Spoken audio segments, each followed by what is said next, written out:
So you may think that two neighborhoods right next to each other in New York City would be similar, but these neighborhoods will make you think otherwise because they couldn't be any more different from each other, yet they're right next to each other. Now, I like to do these comparison videos because I think that it really helps people kind of figure out if they like a neighborhood or not by comparing it to another neighborhood that they might know. So in this video, we're comparing Battery Park City and the Financial District. So we're going to compare against 5 different categories. So we're going to look at aesthetics, dining, living, the nightlife bar scene, and then recreation. And at the end of this video, we're going to find out who the winner is. So make sure you stick around for that. So where are both of these neighborhoods? If you don't know, they're both in downtown Manhattan. Battery Park City is the neighborhood most west in all of Manhattan, and the Financial District is the most southern neighborhood in Manhattan. And we'll show both of these neighborhoods on the map so you can see it. So let's start with aesthetics, and let's start with Battery Park City. Now, I do have to say, this neighborhood is absolutely gorgeous. Now, just like the name, Battery Park City is basically an entire park neighborhood. There's so much greenery there and trees, and it's also a waterfront neighborhood since it's all the way west. So between all of that nature, you just have such amazing views, and it's really just a very serene environment. I also do have to say that honestly, in Battery Park City, sometimes it feels like you're not even in New York City because there's just that much greenery and so many different park-like areas. The views from inside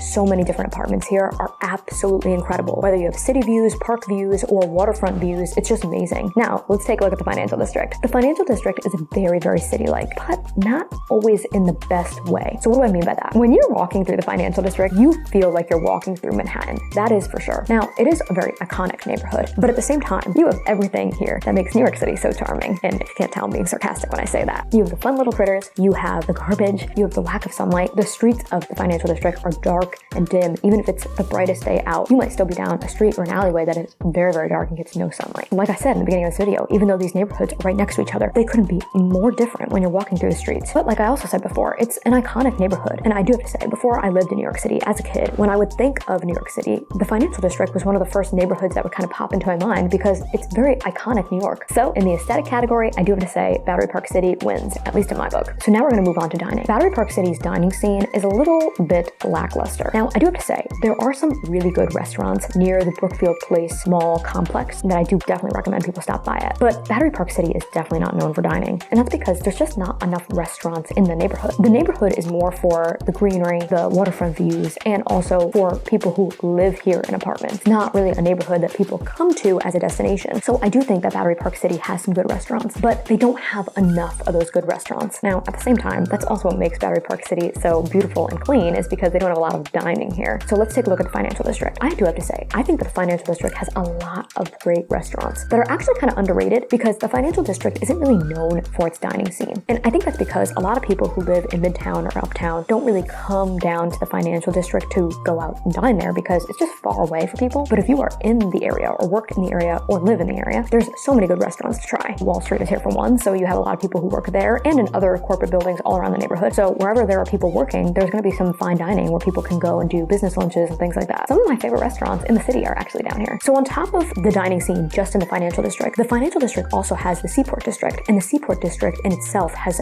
really, really great restaurants right on the water. There's not a ton of restaurants down here, but the handful of restaurants that are there are incredible. So I have to say the winner for the dining category is going to go to the Financial District. Now we're going to move on to living. So because Battery Park City is so beautiful, so clean, and there's so many parks and different waterfront views, it's hard to compete with Battery Park City. The con of living in Battery Park City is that the subway transportation is not the best. You have to really walk to get to a train depending on where you are in the neighborhood, and the shopping and dining is a little lackluster. There's no big grocery store like Whole Foods and Trader Joe's. You have to go to other neighborhoods for that, and if you just want like local shops and dining options near you, there's not a ton of that in Battery Park City. However, there are great apartment options for buying and renting in the neighborhood, and also like I said before in the first point, there's so many different views that you have in this neighborhood. A lot of the apartments here have a lot of sunlight in the units unless you're on a really low floor or you're being blocked by another building. I do have to say too that Battery Park City is one of those neighborhoods where you're actually getting a good amount of space for the money that you pay for compared to some other neighborhoods. Now it's also because when building, they probably just had a little bit more space to build in this neighborhood. Now onto the Financial District. Living in the Financial District is very different from living in Battery Park City. The apartments tend to be a little bit smaller. And another big issue with the Financial District is the lack of sunlight. Just like I was talking about when people are walking through the streets, you don't really get a lot of sunlight there. That also applies to the buildings in the neighborhood. Unless you're on a really, really high floor, or if you're on a street that's kind of on the waterfront, you might not get sunlight in your apartment. And as a real estate agent, this is probably one of the biggest complaints I hear about the Financial District is a lot of people come into to these apartments and they're concerned about if that apartment will get sunlight or not. Now, I do have to say, there's been a lot of new construction going on in the financial district. With new construction comes newer apartments and also buildings that have a lot of amenities. Now, there are buildings in Battery Park City that do have amenities, but some of the buildings in the financial district have the best amenities that I've seen in all of New York City. Like, that's how well done these buildings are. So if you're looking for new construction and you're looking for a building with a lot of amenities, the financial district might be the place for you to go. So another big perk of the neighborhood is that Whole Foods just opened up within the last year in the neighborhood. So this has really helped the neighborhood a lot. Now, there are a couple of smaller markets in the neighborhood that people relied on for Whole Foods, but now that Whole Foods is there, it's way more convenient to shop in the financial district than it is in Battery Park City, honestly. Now, this one was a little bit of a tough decision because both of these neighborhoods do have pros and cons, but I'm gonna have to give this one to Battery Park City, and that's because of the actual homes that you can get in the neighborhood. They tend to be a little bit bigger, the prices tend to be a little bit better for what you're getting, and also there's sunlight. And if you guys have watched any of my other videos before, you know how much of a big fan I am of natural sunlight. The next category is the nightlife bar scene. I lumped both of those together because a lot of New Yorkers know that nightlife is definitely different than a bar scene, but I'm putting them in one category. So nightlife considers like going out to a club or a rooftop with a DJ, and then the bar scene means just like going out late at night for like a casual drink. So Battery Park City has basically no bar scene, like literally close to nothing. There are bars that offer happy hours and people do go to them and they get kind of crowded during like after work hours. I would say that's as far as the bar scene goes here. People don't really go to Battery Park City to get a drink unless they work or live in the neighborhood. It's just not a bar scene destination. And nightlife, absolutely forget it. There's just literally none of that here. Now, the financial district, there's not really nightlife there either. People don't really necessarily go out in the financial district, but the bar scene is pretty good there. And I would say that the financial district is a neighborhood that I would go to meet somebody for a drink at. There's a lot of really incredible bars there that, again, just like dining, I feel like are kind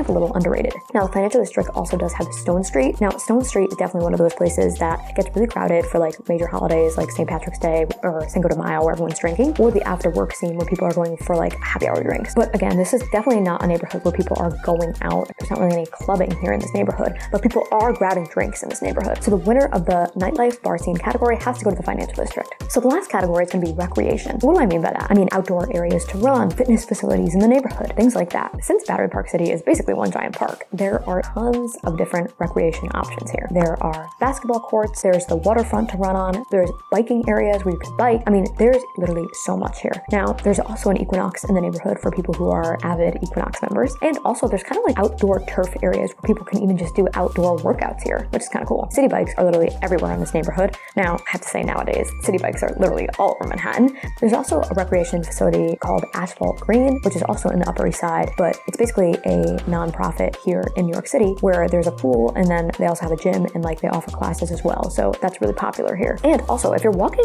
the streets or the waterfront of Battery Park City, you might even see some like fitness classes taking place outside. Like when I'm running the neighborhood all the time and I literally see like a Zumba class going on like literally every day. It's kind of cool. So now to the financial district. There are a good amount of fitness facilities in the financial district. So they have an Equinox and they also have Lifetime Fitness. I do have to say, the Lifetime Fitness, specifically the one on Wall Street, is probably one of the nicest gyms I've ever seen in my life. And honestly might be the nicest. And like I said, they're smaller boutique gyms. They have Blink, Crunch, Planet. They have a ton of different options. There's no excuse not to take your fitness seriously in this neighborhood. But when it comes to outdoor activity, financial district is not going to be the place for you. Now, if you're into running, you can run in the Seaport District and in the Battery, which is the park that borders both Battery Park City and the financial district. So there is some green space where you can get outside and go for a jog or a nice walk if you want to. But other than that, there's not really any outdoor recreation in the financial district. Now, there are city bikes, and as someone who spent a lot of time city biking in the financial district, it is not really a great place to city bike. I definitely don't enjoy it, but you can do it there. So the winner of this category is going to have to go to Battery Park City. So what does this mean? I guess this means that 3 out of the 5 categories went to Battery Park City. So Battery Park City is officially the winner. Now I would love for you guys to share your opinions on each of these categories in the comments of this video, because as always, I just love hearing from you guys.